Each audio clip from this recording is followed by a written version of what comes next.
ప్రతి ఎన్నికల్లోనూ ప్రజలకు రంగురంగుల మేనిఫెస్టో చూపిస్తారు. ప్రతి ఎన్నికల్లోనూ ఆ తర్వాత ఎన్నికలు అయిపోయిన తర్వాత ప్రజలను మోసం చేస్తా ఉన్నారు. ఇలాంటి వెన్నుపోట్లు పొడుస్తా ఉన్న ఈ చంద్రబాబు ప్యాకేజీల కోసం తన వారిని తాకట్టు పెడతా ఉన్న ఈ దత్తపుత్రుడు వీరిద్దరి కుటిల నీతిని ఏ ఒక్క పేద కుటుంబమైనా ఏ ఒక్క పేద కులమైనా వారి వల్ల ఎప్పుడైనా ఎదిగిందా అని అడుగుతా ఉన్నా. ఎదగగలుగుతుందా అని చెప్పి కూడా ఆలోచన చేయమని అడుగుతా ఉన్నాను.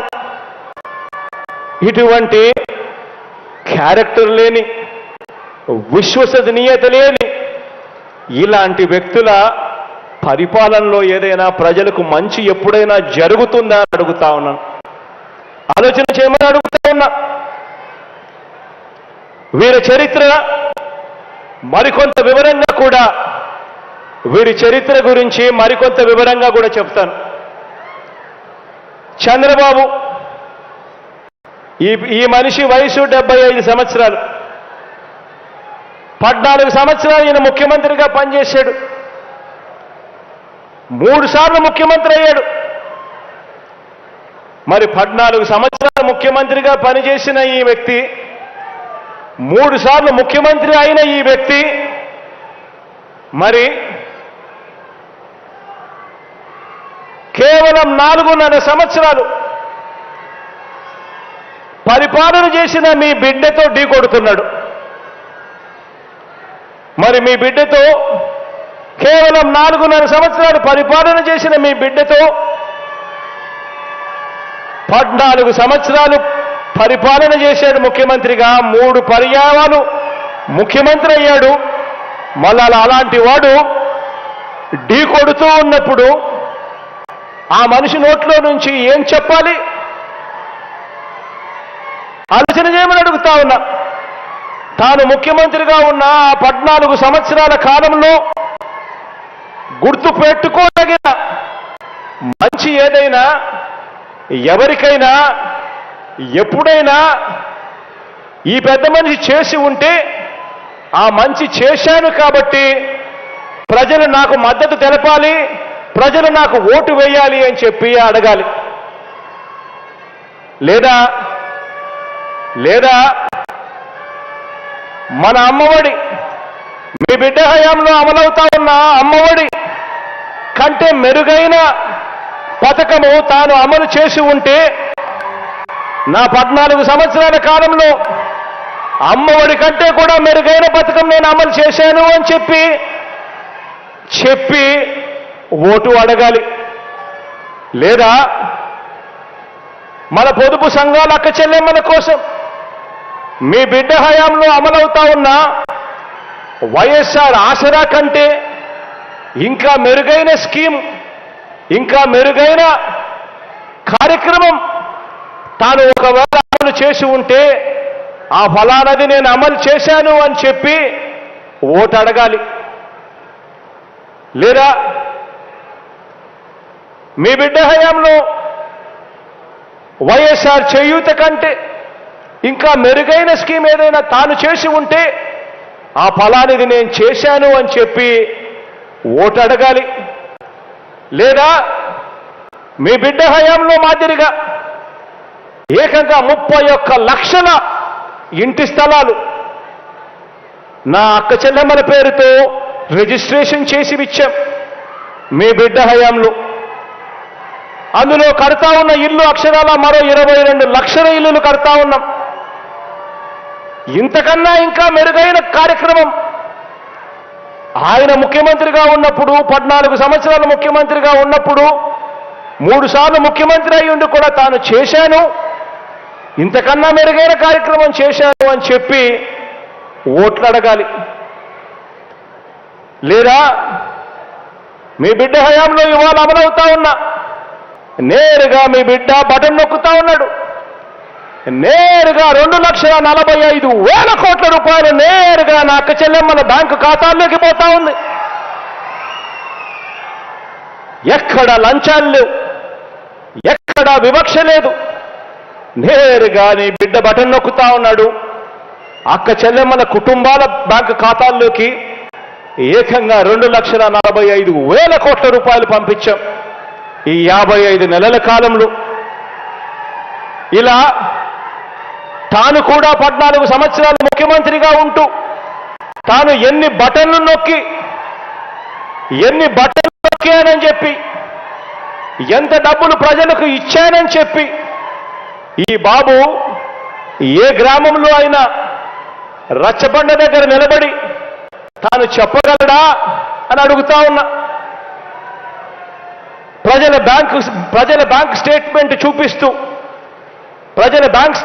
చూపిస్తూ దాన్ని సాక్షిగా పెడుతూ 2014 నుంచి 2019 5 సంవత్సరాల కాలంలో తన ప్రభుత్వం ఏమిచ్చిందో, మనందరి ప్రభుత్వం ఏమిచ్చిందో పోల్చి చూపించి ఓటు అడగగలడా?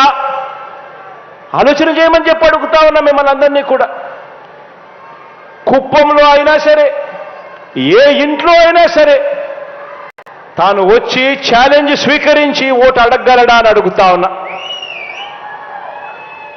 చంద్రబాబు అడగలేడు. కారణం ఏమిటో తెలుసా?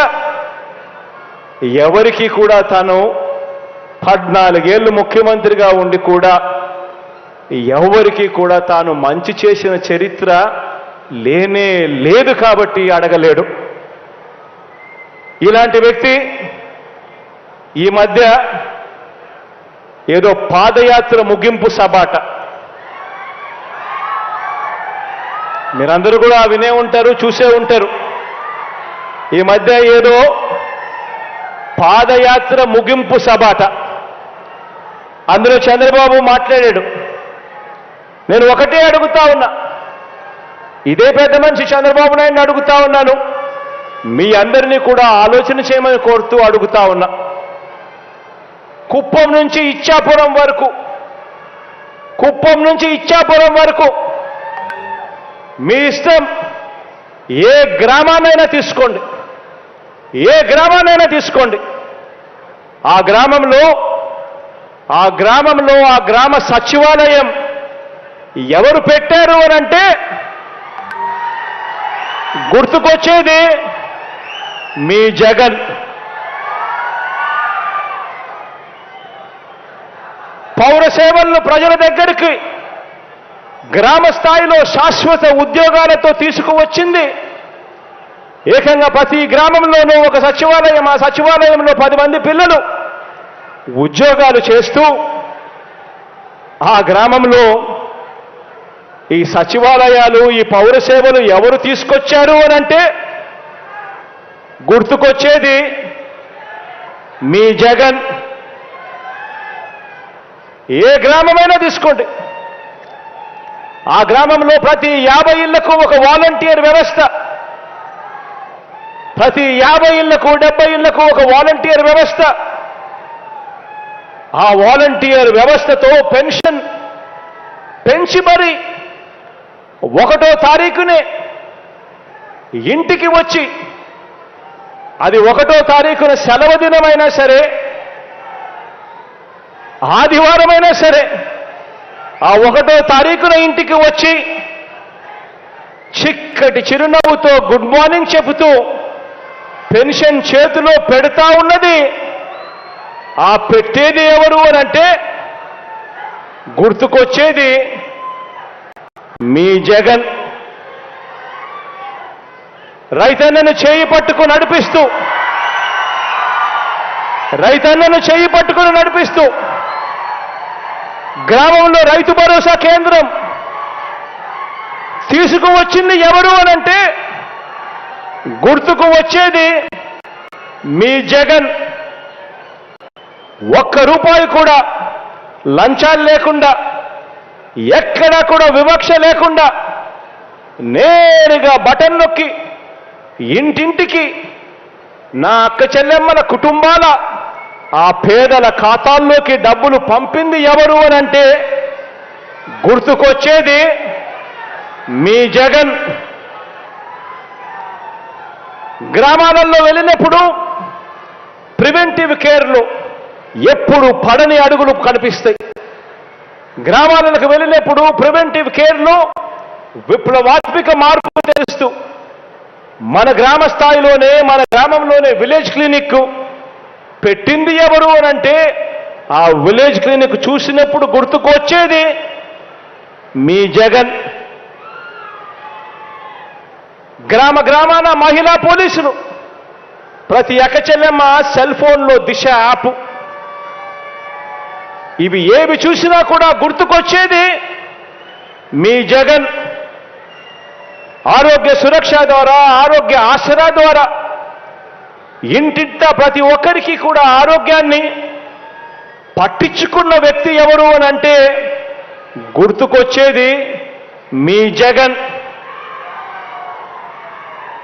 ఒక 108, ఒక 104, ఒక ఆరోగ్యశ్రీ, రైతులకు ఉచిత విద్యుత్తు, ఫీజు రీయింబర్స్మెంట్, ఇలా అనేక పథకాలు తీసుకువచ్చింది ఆ మహానేత, దివంగత నేత, ప్రియతమ నాయకుడు రాజశేఖర రెడ్డి గారైతే వాటిని మరో 4 అడుగులు ముందుకు వేసి అమలు చేస్తా ఉన్నది ఎవరు అనంటే గుర్తుకొచ్చేది మీ జగన్. రైతన్నలకు వైఎస్ఆర్ రైతు భరోసా ఇచ్చింది ఎవరు అనంటే గుర్తుకొచ్చేది మీ జగన్. పొదుపు సంఘాల అక్క చెల్లెమ్మలకు కుదేలైపోయిన సంఘాలు ఏకంగా 18% non performing assets, out standing రుణాలతో సతమతమైపోతా ఉన్న ఆ అక్క చెల్లెమ్మలకు, ఆ పొదుపు సంఘాలకు మళ్ళీ జీవం పోసింది ఎప్పుడు అనంటే ఎవరు అనంటే గుర్తుకు వచ్చేది మీ జగన్. అక్క చెల్లెమ్మలకు కానీ, రైతన్నలకు కానీ 0 వడ్డీ ఇస్తున్నది ఎవరు అనంటే గుర్తుకొచ్చేది మీ జగన్. ఒక అమ్మఒడిని చూసినా, ఒక వైఎస్ఆర్ ఆసరాన్ని చూసి